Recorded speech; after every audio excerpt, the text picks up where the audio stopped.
হাতে ঝুলই রে হাতে ঝুলই রে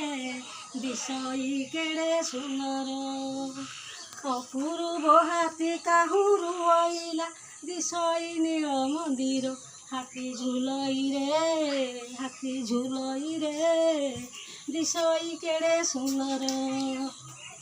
কে বলে হাতি ছিলা কংস রাজা বন্দি ঘরে কে বলে হাতি ছিলা কংস রাজা বন্দি ঘরে শিকুড়ি ফিটাই পড়াই আসিছি আজি এ গোপন ধরে আজি এ প্রভা শুনি দানরে হাইলো হা এ প্রভা শুনি দানরে হাইলো হা প্রভা শুনি দানরে হাতি ঝুলই রে কেড়ে সুন্দর